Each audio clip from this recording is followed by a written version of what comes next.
আলাইকুম। মেহেরপুর পল্লী বিদ্যুৎ সমিতি থেকে মিটার রিডার কাম মেসেঞ্জার পদে একটি নিয়োগ বিজ্ঞপ্তি প্রকাশ করা হয়েছে। এখানে কিন্তু পদ সংখ্যা রয়েছে মোট ৭১টি। সো এই নিয়োগ বিজ্ঞপ্তিতে আবেদন করতে হলে আপনার কি কি শিক্ষাগত যোগ্যতা দরকার, কোন কোন জেলার প্রার্থীগণ আপনারা আবেদন করতে পারবেন, আবেদনের বয়স সীমা এবং আবেদনের কত টাকা বেতন নির্ধারণ করা হয়েছে, আবেদনের শেষ সীমা এবং কি কি কাগজপাতি দরকার, কত টাকা খরচ হতে পারে, সম্পূর্ণটি আমি ভিডিওতে বলে দেওয়ার চেষ্টা করব। তবে ভিডিও শুরুর আগে আপনার কাছে আমার একটি অনুরোধ, এরকম সরকারি চাকরি নিয়োগ বিজ্ঞপ্তি পেতে প্লিজ আমার চ্যানেলটাকে সাবস্ক্রাইব করে দিবেন এবং পাশে থাকা বেল আইকনটি ক্লিক করে দিবেন, যাতে করে পরবর্তীতে কোনো ভিডিও আপলোড দেওয়ার সাথে সাথে আপনি তার নোটিফিকেশন পেয়ে যান। এখন চলে যাব আমরা মূল ভিডিওতে। 10 সেপ্টেম্বর 2024 এই নিয়োগ বিজ্ঞপ্তিটি কিন্তু প্রকাশ করা হয়েছে। এটি কিন্তু একটি চুক্তিভিত্তিক নিয়োগ বিজ্ঞপ্তি। এখানে মিটার রিডার কাম মেসেঞ্জার পদে 1 বছর মেয়াদে চুক্তিভিত্তিক লোক নিয়োগ করা হয়। এখানে পদ সংখ্যা রয়েছে ৭১টি। বেতন ভাতা নির্ধারণ করা হয়েছে 2016 অনুযায়ী মাসিক মূল বেতন 14,700 টাকা থেকে 26,480 টাকা পর্যন্ত। এছাড়া অন্যান্য ভাতা রয়েছে। এখানে বয়স 18 থেকে সর্বোচ্চ 25 বছরের মধ্যে হতে হবে। শিক্ষাগত যোগ্যতা, প্রার্থীকে ন্যূনতম এসএসসি বা সম্মান পরীক্ষা উত্তীর্ণ হতে হবে। প্রার্থীকে সৎ, বিশ্বস্ত ও উত্তম চরিত্রের অধিকারী হতে হবে।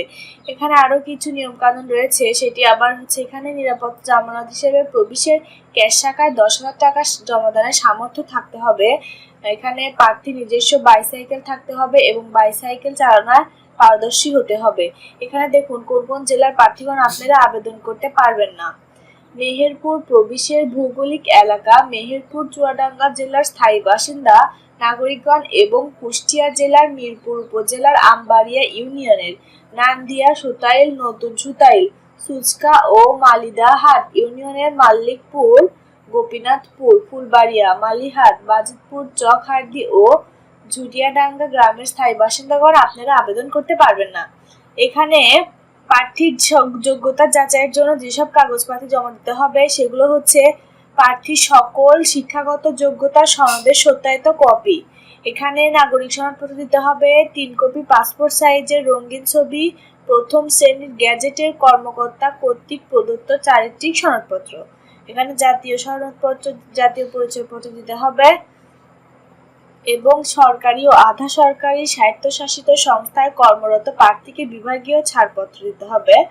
এখানে জেনারেল ম্যানেজার মেহেরপুর পল্লী বিদ্যুৎ সমিতির অনুকূলে যে কোনো তফসিল ব্যাংক হতে 100 টাকার পে অর্ডার আবেদনপত্রের সাথে সংযুক্ত করতে হবে। তারপরে আবেদনের যে শেষ সীমাটা রয়েছে সেটি হচ্ছে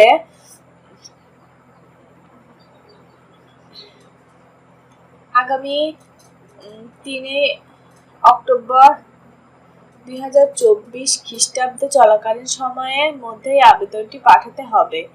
সো আপনারা দেরি না করে দ্রুতই আবেদন দিতে আপনারা কিভাবে আবেদন ফর্মটি পূরণ করবে সে বিষয়টি আমি ভিডিও বানানোর চেষ্টা করব। আজকের মতো এই পর্যন্তই। সবাই ভালো থাকবেন, সুস্থ থাকবেন। আসসালামু আলাইকুম।